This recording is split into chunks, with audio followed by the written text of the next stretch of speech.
pussy, pussy. Give me that pussy, pussy, pussy. Without pussy, I will die.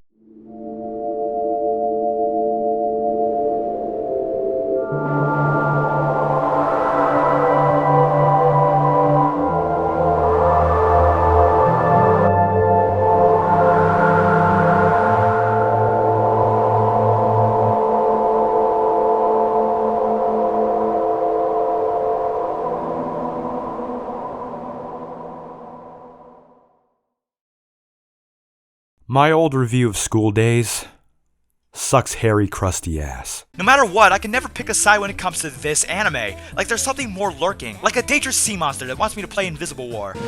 Terrorism.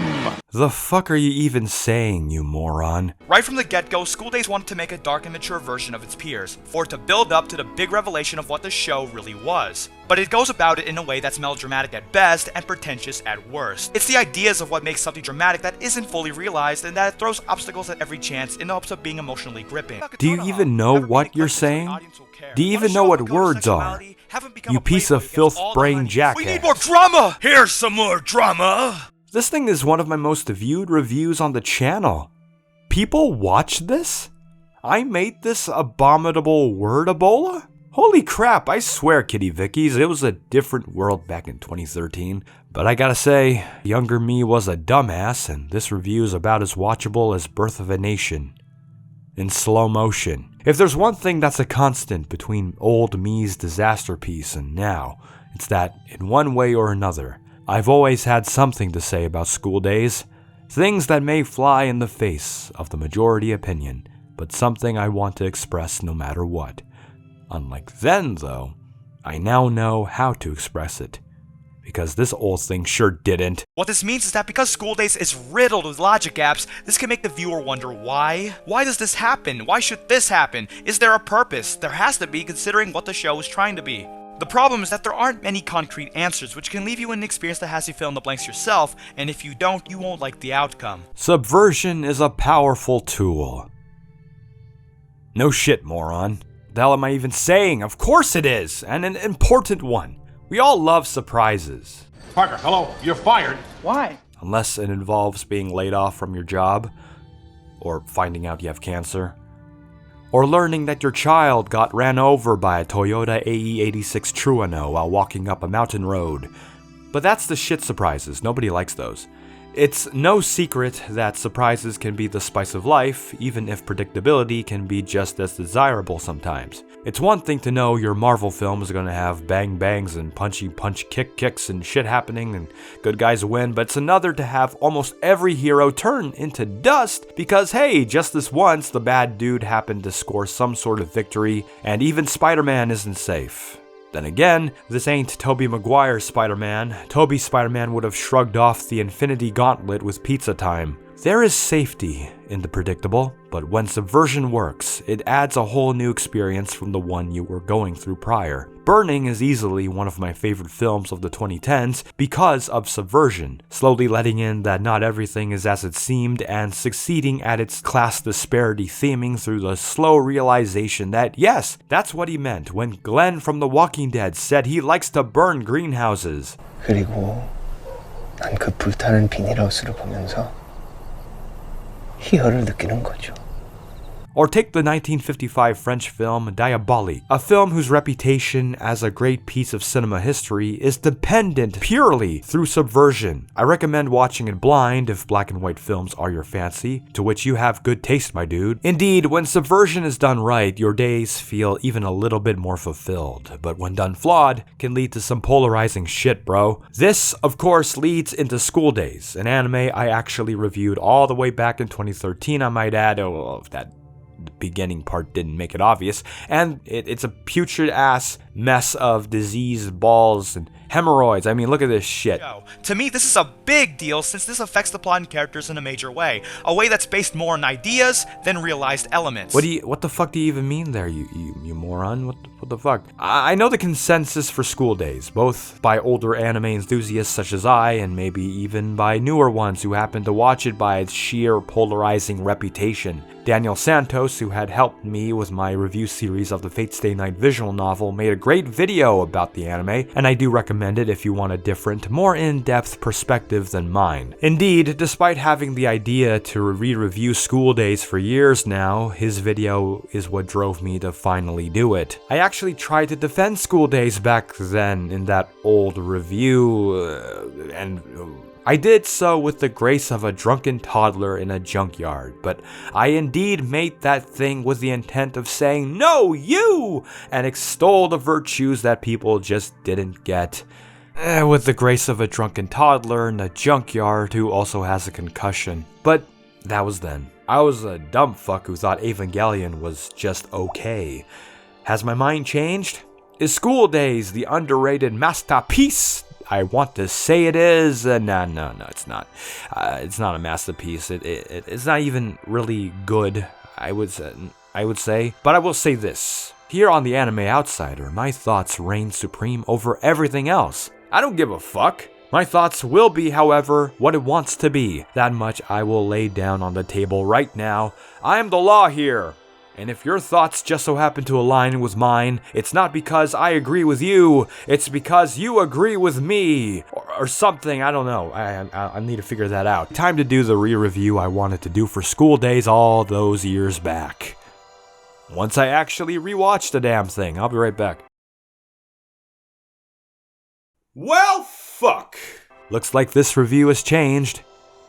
Again. I find it important to point out that School Days didn't originate as an anime, but rather as a visual novel of the same name, developed by Overflow in 2005. And when I say visual novel, in the case of School Days, this is very much an apt descriptor, kind of. Unlike most typical visual novels that use sprites, CGs, and text boxes to convey its narrative, School Days actually utilizes full animation like an interactive anime, sort of. Using full animation to describe it is best used with quotations, as it's clear that, in order to achieve this, they simply use a series of basic animation elements and frames that tend to be reused over and over for most of it in order to fulfill this goal. It's not all animated from scratch basically, but nonetheless, this makes for a rather unique VN in terms of presentation and even how you experience it. You don't click or press the spacebar repeatedly, you just sit back, watch the thing unfold, and select choice prompts. Again, like an interactive anime.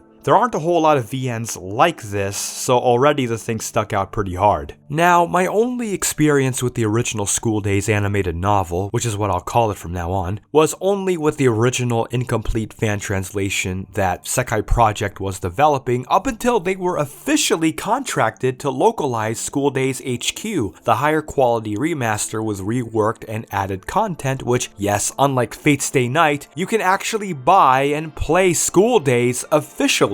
Ain't that a kick in the head? Ain't that a hole in a boat? At one point, it even had an edition that included a risque Kotonoha mousepad with silicone opai, for if you wanted your mom to come into your room, see it, and proceed to burn you alive to free you from all impurities. That being said, let's face it, when we think about School Days, more often than not, we tend to think about the anime, which if you think about it, seems like a logical progression. Just because my experience with the source is limited doesn't mean I'm not familiar with it, and the anime is less an adaptation of its source material as much as it's something akin to additional content. Yes, the anime is actually an original plot than an adaptation of any one particular storyline in the original animated novel, which is quite fitting considering that it's basically just a new storyline that doesn't have branching choices, yet can still pass itself off as if it did come from its source. Already, School Days stands out before it even begins just by its very nature as an adaptation. If this show had branching choices, it fit right in. But it doesn't. This ain't a review of the novel. This is the anime we're talking about, and ladies and gentlemen, and aliens alike, a landmine doesn't describe School Days' reputation as an anime. I once tried to define and possibly explain whatever possible merits this show had back in the day, but after rewatching it now, with time and experiences now further amounted, the show is more complicated than I originally thought when I was younger. Not in a big brain, big think sort of way, but in a way that I now have more to say than I did in the past. Subversion is the name of the game, and boy does it leave a lot to be desired opening up. It's the standard fare type shit with our stock high school anime protagonist, Makoto Ito, having a crush on one of his fellow classmates, the cute, busty, shy, and rich Kotonoha Katsura. We know this drill by now. He wants her heart, to which he is assisted by another female classmate, Sekai Sayonji, to accomplish this goal. Other characters exist, but their importance varies heavily, and we don't even get to know most of them much anyway. Seems like stock-ass high school anime bullshit, alright. So Makoto sets out to get Kotonoha, and with Sekai's help, this is done within the first 2 episodes. Well, that didn't take long. Turns out Kotonoha had the same idea, and things just worked out conveniently enough, albeit with some difficulties. They start dating, and in any other show of this subgenre, this would either be the middle of the story or the climactic end. The boy gets the girl gets the boy. He's a bit on the perverted side, but plenty of comedy anime has the protagonist be like this anyway, so it ain't really a big deal initially. Kotonoha even kind of finds it endearing, or at least tries to put up with it. That's how nice of a girl she is. They are happy apparently. Makoto gets to learn more about Kotonoha beyond the fact she likes reading books and vice versa, finding someone who will admire her for who she is instead of what she has. Boing boing. Maybe some drama happens, but we're ultimately dealing with a romance that is bound to go well because, hey, this is anime. Anything can happen in anime. See that? See what I did there with that cut? Aren't I clever? Because that's not really the case. Makoto and Kotonoha's romantic life turns out to be as exciting as filing your taxes and just as demanding. What with her overt modesty, obvious insecurities, and tendency to reject Makoto's pervy advances like any other real girl would do. Though she comes around when Sekai convinces her that no, Makoto really wants to love you and you should love him and everything should be swell and awesome, and yeah, it doesn't turn out that way. She can't even make a decent sandwich. So what's the point? School Days is 12 episodes long, and we still have either 10 or 9 episodes to go. Okay. What could possibly happen that would warrant 10 or 9 more episodes? The crux of talking about School Days to begin with is less about any one particular thing, but more of the why of it. Many people, tend to hate everything this anime represents to its core. But what is it exactly that people hate about it? Well, let me partially answer this question by asking you another question. What do you expect out of a high school romantic drama anime? School Days is one hell of an onion when getting down to brass tacks. Boy and girl get together, but this isn't the end. Not by a long shot. Again, I'll recommend a video by Daniel Santos for an alternate take, as he not only goes into the plot itself, but the psychology of our very characters. And if you are able to go into a psychological examination of what seems like high school anime number 65217, that should tell you something that this show is worth talking about beyond I don't like it, or I hate the characters, or this plot is too fucked up and uncomfortable. If anything, the only clear-cut thing to say about School Days is the average for 2007 presentation. But that's about it. It doesn't take very long for the anime to show its true colors, to subvert the expectation that everyone will live happily ever after, but unlike, say, Clannad, this isn't a humorous high school romp. If Clannad is what people expect out of a high school anime, School Days pisses on this very expectation by around episode 3 or so. It's quite interesting that both these shows started in 2007. The sheer nihilism of the series rears its head, as instead of finding Kotonoha to be an amusing, endearing, and lovable for her timid and modest personality as you'd expect in a story like this, Makoto realizes that she is not at all what he wanted from her. She's not a diamond in the rough, she's not a rose in a field of grass, she's no water spring in a desert, she ain't exactly a Cadillac in a car lot of Priuses, she ain't an iPhone 11 Pro Max in a store full of standard 64GB iPhone 11s, she's not chocolate mixed with peanut butter, she doesn't resemble a Bugatti Veyron even though her chest does, she's not a sunflower to a bee, she ain't a Makoto wants to bang her! but she's not willing to bang. This is a problem. なんかことの葉の相手するのって疲れる。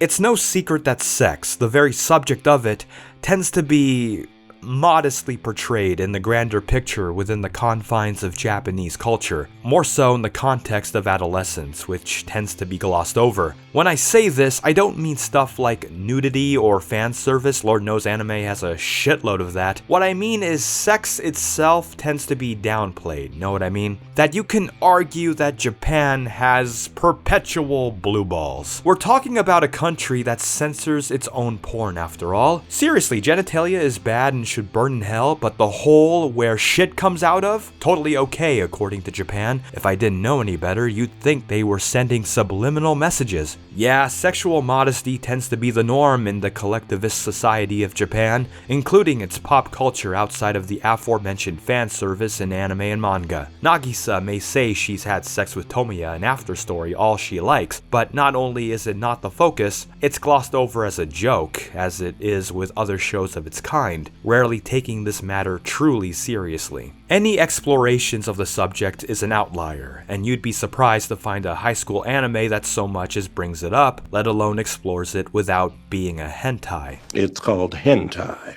and it's art. The only other shows I've seen that delve into sexuality in a teenage context on the top of my head are Yurikuma Arashi and Kuzu no Honkai, both of which came out a decade later after School Days, yet this manages to be its own beast, as sex itself is what fuels most of the drama rather than an exploration of it. This is what simultaneously makes School Days both a refreshing anime for daring to break its pre-constructed mold, but also complicated as the male high school protagonist goes against expectations by cheating on the girl with the other nearest available girl, who happens to be Sekai, who also happens to have had feelings for Makoto this entire time, leading to the true heart of the show.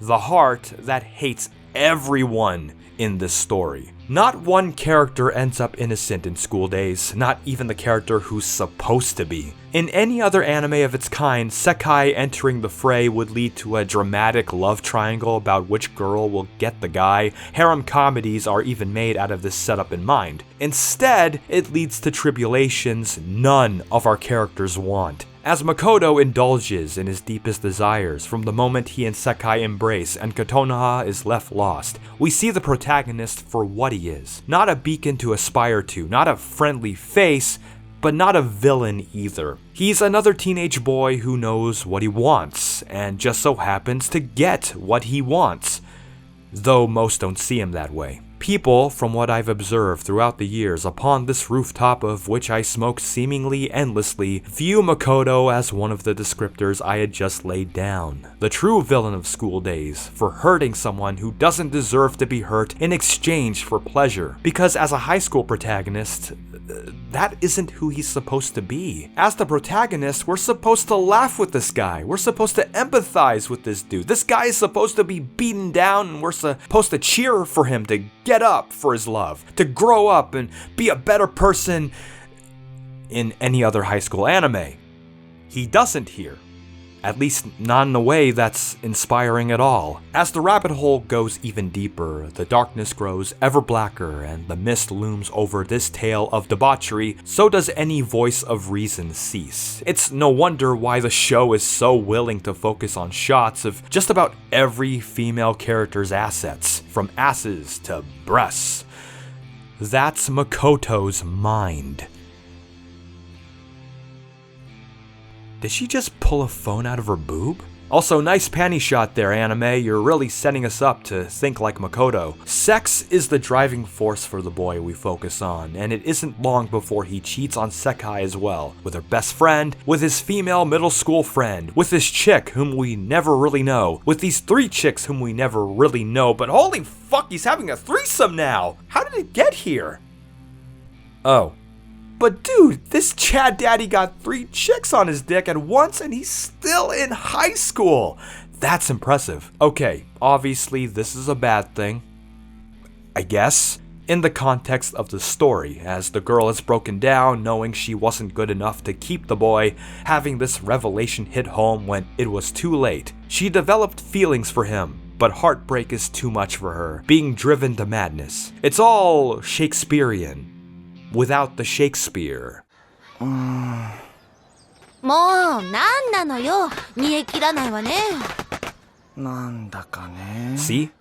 Saw that? How Makoto looks down on the schoolyard while conversing with Sekai, and a group of girls are running in PE uniforms and they pass by the frame. Foreshadowing, man. I'm honestly surprised the show's directing isn't brought up more. It's what sells the show more than the writing. It sells the generic slice-of-life tone it goes for at the beginning, fan service and all, and is oddly more tactful than one would give it credit for when hell is broken loose. It even does a few bits of foreshadowing early on, as previously pointed out. You know that love manual that Makoto reads for advice in preparation with his first dates with Kotonoha that ultimately alienate her and backfire due to its reliance on sexual advances? He gives that book to Taisuke near the end of the episode.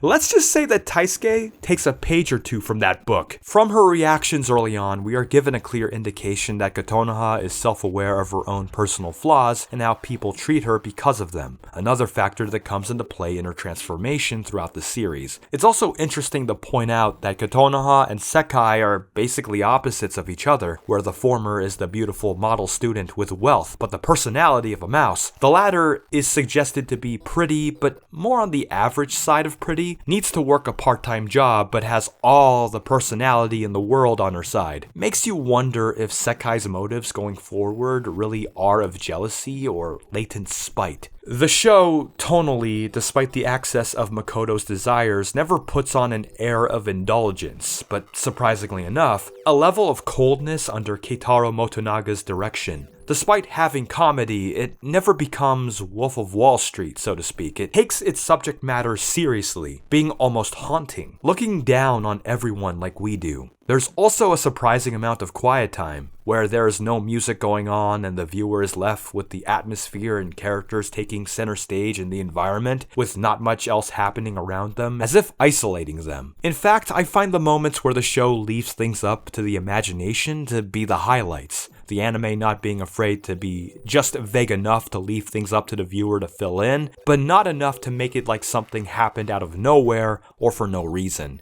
Ambiguity is a hallmark for this show. At one point, Sekai is established to have gotten pregnant and uses this as a way to finally lock Makoto into her life, as she has changed from someone who initially helped him get the heart of his crush to now being driven by selfish desires of her own, something which was brought up from the very first episode when she kissed him, but now fully embraces her true manipulative nature and wants to have him for herself. And yet, the ending to School Days puts this plot point into question. Was she really pregnant after all? Was she really? This is one example of how the show, through directing, adds to the layers rather than the writing. It's one thing to show Sekai trash Makoto's apartment after he denies the fact that he's going to be a father, but it's another to cut away just as she clutches her stomach, hearing a sound of crashing plates, and letting the following scene do the talking when showing the aftermath. A number of directing decisions like this are made, adding to the sheer coldness of the experience, the aforementioned nihilism of it all. Even when levity is abound, it's more of a calming of the storm rather than a solace from the suffering of it all, as it'll go back to lamenting over the events that transpire. Nothing is noble, even through the comedy, even through the moments that should be sweet and romantic, even through the moments you think would be able to redeem our characters in some fashion. It's all tragic because it's heading down a path where no one wins and nobody learns to become a better person, and I'll get around to expressing why I think this is intentional. But the biggest moment that showcases School Days' directing is also the scene that makes viewers polarized even to this day. The ending of episode 9 and the beginning of 10 is a case where I actually gave my take on Twitter in response to said angle, but now I can elaborate with visuals here. It involves the bonfire dance at the school's festival, where everyone dances around it with their chosen partner and is looked upon as a romantic occasion. Leading up to this moment, Kotonoha has witnessed multiple hints that indicate Makoto has been cheating on on her, whether from noticing an extra shoe at his doorstep, Setsuna, Sekai's best friend, not only blocking her number on his phone, something that is taken into account later on, but is caught kissing him while he's unconscious, yet she always tried to deny this idea. It isn't until the bonfire dance arrives, however,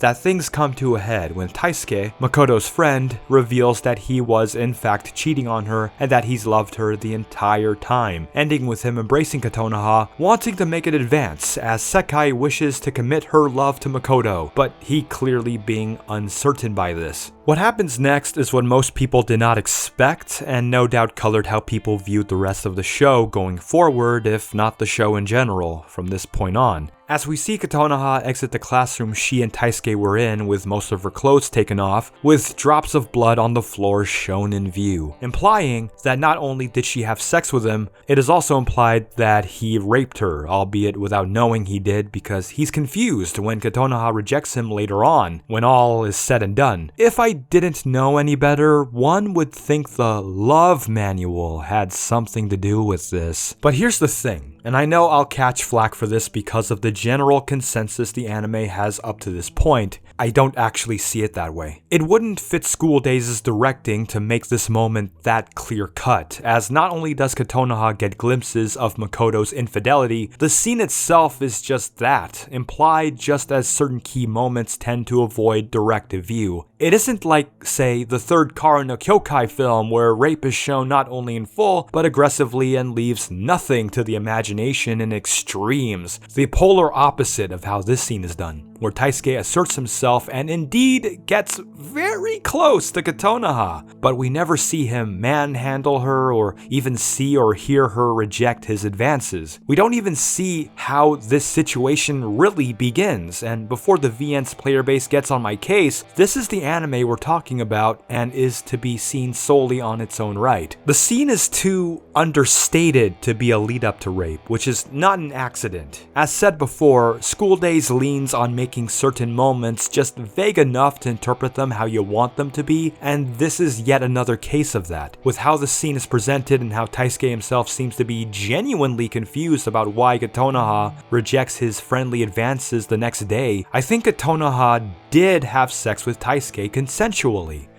albeit for reasons that are self-deprecating. If you ask me, with everything leading up to this moment, including Kotonoha being self-aware of her own weaknesses as a person, at one point even actively presenting Makoto with the potential prospect of sex at her house during their train scene in episode 8, I think she, on a subconscious level, knew Makoto was cheating on her, tried to deny it whenever possible, only for the truth to not only be told outright, but had sex with Taisuke to sexually awaken herself, realizing that her inability to fulfill the protag's deepest desires is what caused this in the first place. With this in mind, it's probably not too much of a stretch to say she's probably thinking doing something daring like having sex with someone who's actively willing to do so would be one of the ways she would try to change herself into someone more proactive, fully aware of her own insecurities. It's only when she comes out in the aftermath to see Makoto and Sekai dancing in front of the bonfire that she realizes it's not working, because no matter what she tries to do to make herself into someone he'd want to be with, someone who she isn't, that she can never truly change herself into a more daring person by doing daring things. A sexual relationship isn't what she wanted in the first place, that she can't let go of her yearning for non-sexual love, which also means she realizes that, as it stands, she's too inadequate for Makoto's wants, and this clearly depresses her. Yet she still soldiers on even after the boy directly breaks up with her, because even through all of this, she still wants Makoto, becoming an obsession that would go on to hurt her mental health. But again, this is how I interpret it, because really, School Days' direction opens it up to either reading and complements the overall nihilism of the show in general. What if Kotonoha wasn't raped,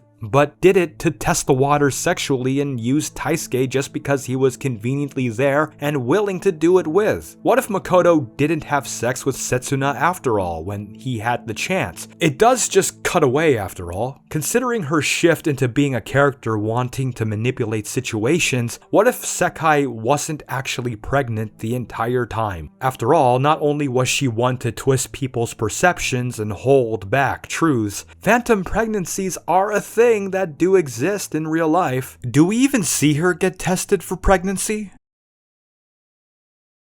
In relation to direction, I'm led to taking a direct page from Daniel, just this once, because he makes a great point about one thing that might just be the single biggest factor as to why the show is the way it is. Real people are often inconsistent, and so are the cast of School Days. One of the benefits of fiction is that we are able to create characters, fictional people who, unlike ourselves, are consistent in intentions, personality, and actions. Unlike our own inconsequential existences, this often means we can create characters who can be as meaningful as we want them to be, to have a purpose beyond who they are as people. What makes School Days' cast so antithetical to this benefit is that they aren't meant to be anything greater. They're not walking metaphors. They're not symbolic in any way, at least not on their own. They're not meant to be idealized or even tokenized for that matter.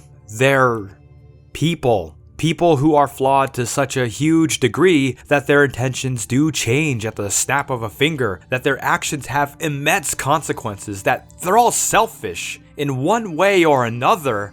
Like real people. Also, like real people, that doesn't mean they're automatically evil, or that they're incapable of remorse, guilt, or principles. Even Makoto does in more than one instance, and especially when the world that he built begins to fall apart in the later portions of the show, being rejected by everyone due to Sekai's supposed pregnancy. But even then, it's clear that when he seems to be taking responsibility for what he's done throughout the show, he really isn't. Even though he wants to get back with Kotonoha near the show's end, he still rejects Sekai's pregnancy, making it obvious he's simply trading in one responsibility for another because it happens to be the choice of least consequences, still making him a selfish person, like just about any real-life deadbeat who's gonna have a kid but doesn't want to. Actually, our main cast in one way or another have some sort of guilt throughout this roller coaster, but not that it redeems them, but only to show just how weak they really are as people,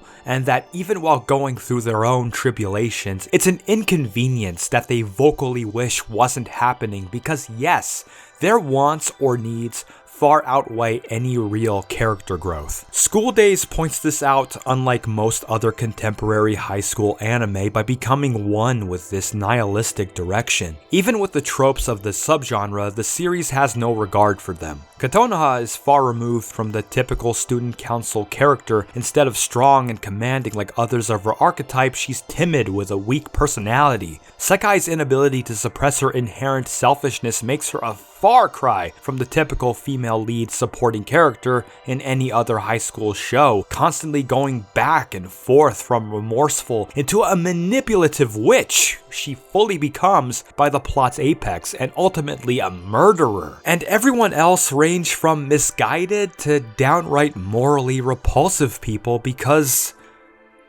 aren't real people capable of being all of these things? Better yet, is everyone in real life actually capable of change, or at least change that's positive? We hold character arcs to a high regard, as not only is it one of the fundamentals of creating characters we can attach to, they're the idealism we give to fictional people. But it's evident that School Days has no intention of this. And I think that's the reason why viewers tend to find the cast to be either unlikable or downright despicable. They're not like other fictional characters of their type.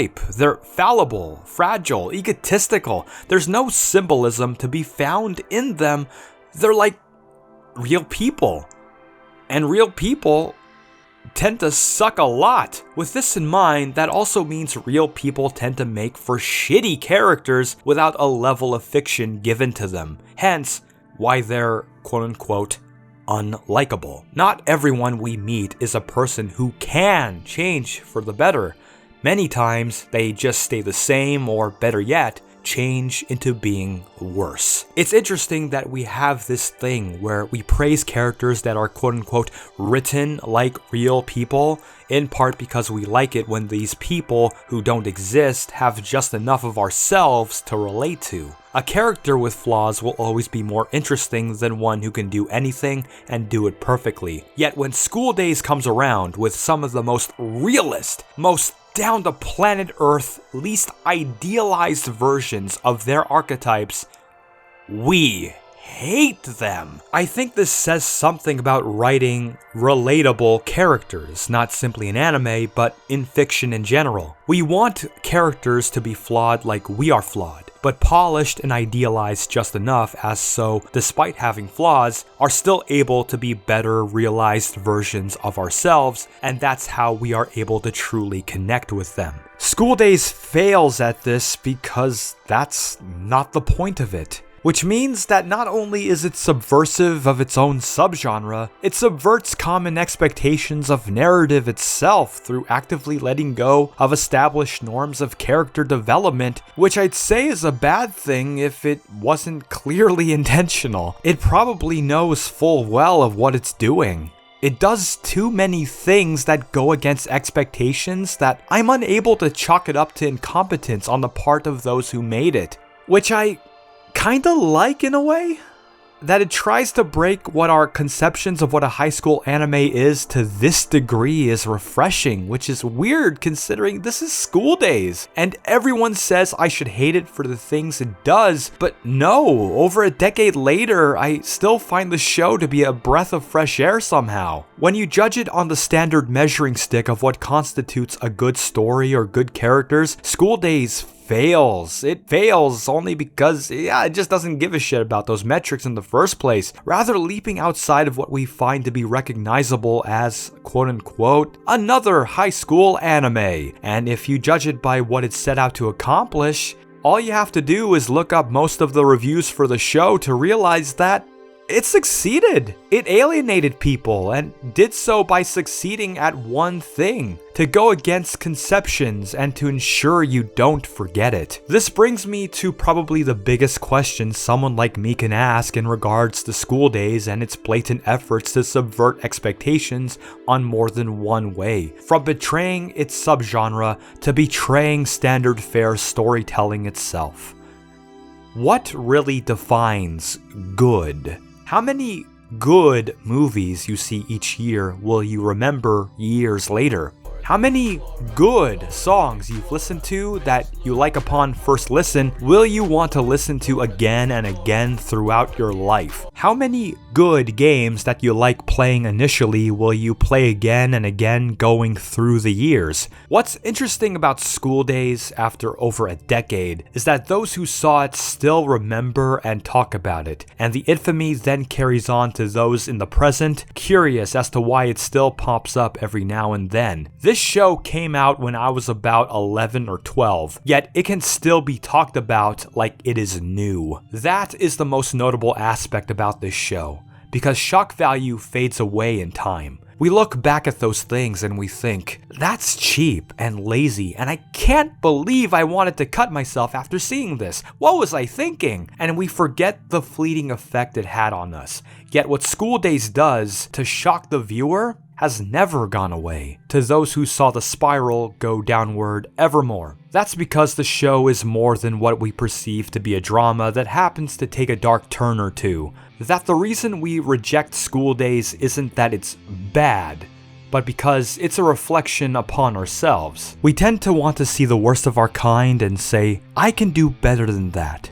I can be the better man or the better woman, and try to deny the parts of ourselves capable of falling to temptations and arrogance turned to downfall. We look at School Days, we look at Makoto, Kotonoha, Sekai, the others, and say that we can be better and that they should be better. They must become better people or this doesn't work. Thing is, what if that's the point? What if we don't? What if they can't because they are us deep down? If you were in Makoto's shoes, without knowing your potential fates and context for why you're even in his shoes to begin with, would you be the better man? Or would you indulge in the same thing he does? It's not every day we have a harem delivered to us on a platter, not every day that we get the girl, and considering how many people in our real world commit the same acts Makoto does in this show, it's not exactly far-fetched to say that maybe the answer isn't so clear. Anime, or better yet, any other narrative-driven medium, is typically meant to be viewed one way. The one-sided relationship between the viewer and the experience, but not all of it sticks. Not all leave an impression, because at the end of the day, it's mostly one-sided. Not everything can be gleaned from such a simple point of view. School Days, however, is something that doesn't simply let you stare at it. It stares back at you when you don't want it to. And maybe, just maybe, that's why it's hated by those who see it. But remember it for the rest of their lives. So I ask this, is School Days bad? How can it be so bad if it's still so remembered and talked about? As an inverse to my previous query, what defines bad? Morally bad? Because morality is subjective. You can't gauge an objective evaluation based purely on morals. Technically bad? As in badly produced? By the standards of 2007, School Days was unexceptional to look at, but not something I'd call bad to watch with my eyeballs. It's not a bad-looking show by those standards, and the nuance in its directing is too notable to be generic. Then the story is bad. Okay, but if the story is bad, why talk about it all these years later like there's something to learn? I've seen plenty of bad anime throughout the years, Kitty Vickies, and yet, if there's one thing common about all those bad shows that I've seen, whether I reviewed them in the past or not, it's that I cannot tell you years later with detail what even happens in them with sheer memory. This is not the case with School Days. Before rewatching it, I still remembered the time when Makoto decided to cheat on Kotonoha, turning around and having sex with Sekai for the first time. I remembered the devastation in Kotonoha's eyes upon seeing the one she loves not loving her anymore at the school bonfire festival. I remember the drama that ensues through the latter portion of the show, with Kotonoha losing her mind, Sekai planning her deceptive plans to make Makoto hers through pregnancy, and the downfall of our despicable protag's daily life as he has its moments of selfish pleasure and personal glory, only to be dragged down, put through the mud, and enter a catharsis, realizing the error of his ways when he sees just how much damage he's done, before coming to one of the most shocking yet powerful and resonant endings in all of anime. An ending so powerful, we still talk about it over a decade later. It's not what one would typically define as good, because an anime that's good should never make you feel the way School Days feels to watch. But on the other hand, I can't say it's bad, because bad anime, truly bad anime, don't do what this show does through honest-to-God effort. Bad anime tend to be bad through pure incompetence instead. Looking back, considering that this was the same year as Halo 3 and Call of Duty 4 when the Xbox 360 was still a new console, assuming yours didn't red ring like mine did. I'm gonna ask my team to keep the score close. She doesn't feel too bad, but there's no doubt in my mind we're gonna win. Bring it on, bitch. Representing the female gamers. And the PS3 was struggling to sell with a price tag of $599 US. when the Sam Raimi Spider-Man trilogy would have its last entry with Spider-Man 3, when the Nintendo Wii was selling out so much that supply couldn't keep up with demand, when the last Half-Life 2 episode released and ended on a crushing cliffhanger that even with the announcement or release of a new VR-only entry will still go unresolved, when Soulja Boy was a thing, that this was the same year the iPhone was introduced and changed the way we saw mobile phones for the next decade and a half. Steve Jobs goes to Macworld and he pulls out this iPhone. What was your first reaction when you saw that? $500 fully subsidized with a plan? I said, that is the most expensive phone in the world, and it doesn't appeal to business customers because it doesn't have a keyboard, which makes it not a very good email machine. That this was a time when copyright law and the debate over fair use hadn't become an issue on YouTube. That this was before the 2008 financial recession that we arguably are still trying to recover from to this very day. How many bad anime does this? How can we still talk about a piece of infamous Japanese animation to the point of continually creating essays about its infamy after all that has happened in the world since? Well, I'll tell you. School Days isn't a bad anime. It's an anime that talks back.